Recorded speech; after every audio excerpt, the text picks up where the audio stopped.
Following a successful Kickstarter campaign in 2020, the Soundpeats H1 is now hit the mainstream market, retailing at around $69 US.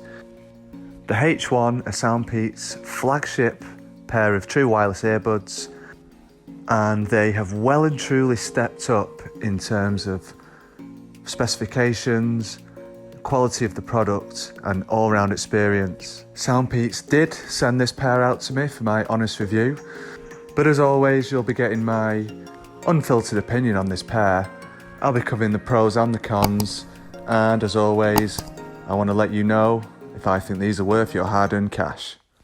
Talking about the specifications of this product, so like I said, this is a real step up for Soundpeats. Straight away we've got Bluetooth 5.2.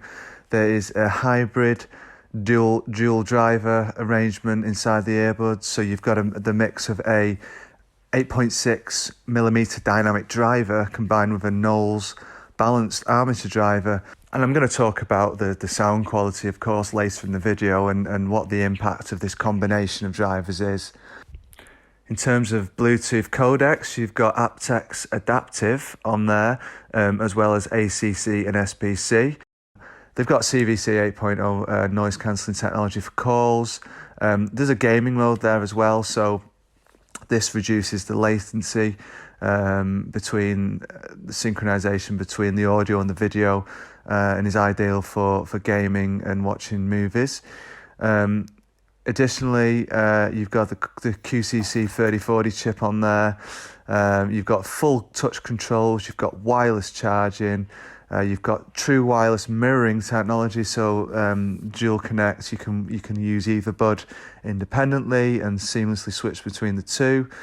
Finally, you've got a waterproof rating of IPX5, so that offers protection from splashes, but you can't fully submerge them in water there. So moving on to looking at what's inside the box there. So really quite clean presentation from Soundpeats. They have slightly upgraded the packaging there. If you look at the way that the charging case and the buds are actually presented, that is a slight upgrade from the old style packaging. It's no frills, but it does the job. Obviously, you've got your charging case, you've got your earbuds there, you've got a USB-C cable. When it comes to the interchangeable ear tips, they have included a pair of Comply foam ear tips, so they generally provide more comfort. But it does change the sound, and I'll come on to that later in the video. Other than that, you're getting your standard small, medium and large there, and of course your usual paperwork. So fantastic set of features, really strong specification, and you know, the latest technology on board there. The big question is how do they perform? So in terms of sound quality, let's get straight into the main thing that you want to know about. And the sound quality is absolutely incredible. I think for me, the way these are tuned is probably my preference in terms of a sound signature. So I talked there before about the dual dynamic driver, the 8.6mm dynamic driver there. So the bass is incredible. The sub bass is hitting really deep, really rich and really full sounding. You know, you can feel that in your ears, never mind hear it. The balanced armature driver there is bringing you some really crisp treble. You know, things like cymbal crashes, instrumentation is lovely and bright. It's separated really nicely in the mix. You can hear the different types of instrumentation there in the songs. The kind of mid-range as well is really rich, quite kind of balanced really compared to the low end and the highs. It's a V shape, but it's an incredible kind of sound signature, and that size of soundstage is really impressive as well. And it's a big step up from some of the previous flagship products that Soundpeats have produced.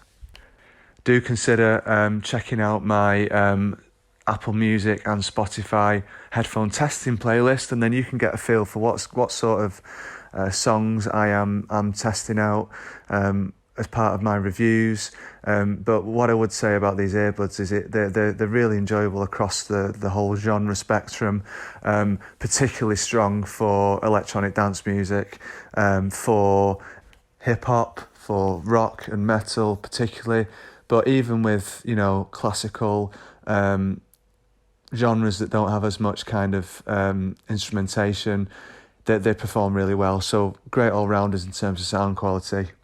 Touch controls are excellent as well on these, so I've not had any problems at all. The scheme of controls is exactly the same as many other Soundpeats earbuds, so you get volume control in there on the single tap, which is really good, and it's worked pretty much 99.9% of the time for me, so really good there as well. Battery life is also outstanding on these, so because it's got the latest Bluetooth technology, the efficiency of the power consumption is vastly improved on previous products.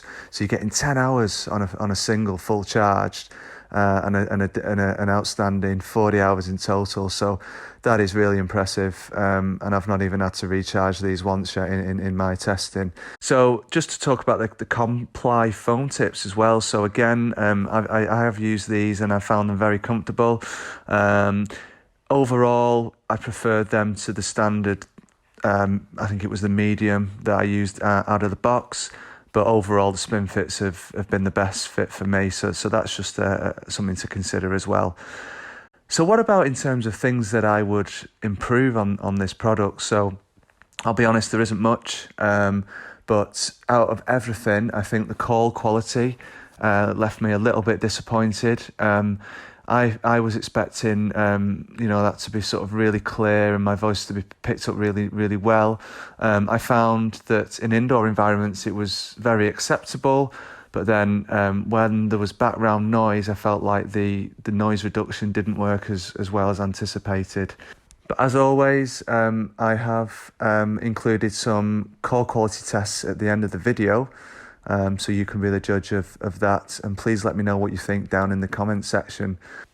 And just before we wrap up then, I wanted to also talk about some comparisons to similar priced earbuds on the market that I would consider to be direct competition for the H1.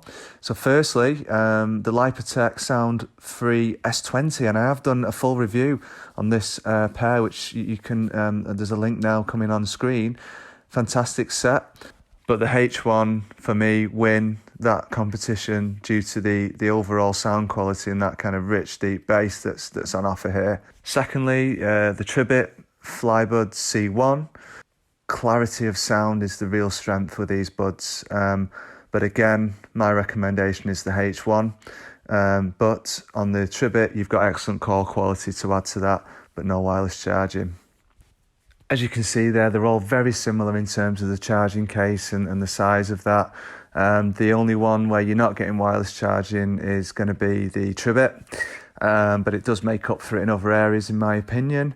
And then one recommendation here to consider at a lower price bracket, around 50 US, is the Edifier TWS1 Pro.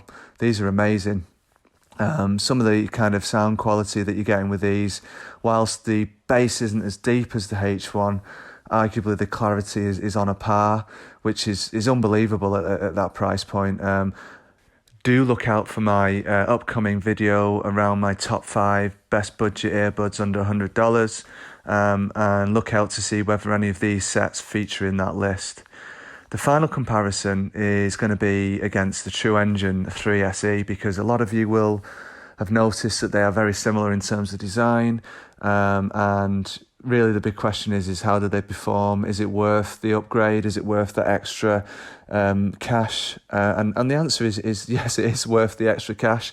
The sound quality is significantly better. The Truengine is a great set, don't get me wrong, but the step up in quality is well worth the investment, in my opinion. You've also got the additions of the wireless charging. Like I said, the fit is slightly better as well, which was an issue I had with the Truengine myself. But all in all, I would highly recommend you consider that upgrade. So just to wrap things up for the video, as always, thank you very much for watching.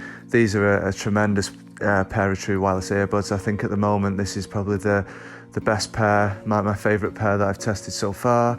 I can't recommend them highly enough. It's going to be interesting to see what else comes out in the next few months to stack up against this, because I really think the bar has been risen with this set. As always, please do hit the like button if you've enjoyed the video, and do subscribe to the channel and hit that notification bell to make sure you don't miss out on any future videos. As always, here are the call quality samples for the Soundpeats H1. Alright guys, this is a call quality sample for the Soundpeats H1 and an indoor environment. So this will give you an idea of how you would sound on a call indoors. Alright guys, so this is a call quality sample for the Soundpeats H1, and I've got some background noise going on. The kettle's boiling, making a cup of tea. So this will give you an idea about how well the noise cancelling is performing, and whether these are going to be good to make a call in a noisy environment.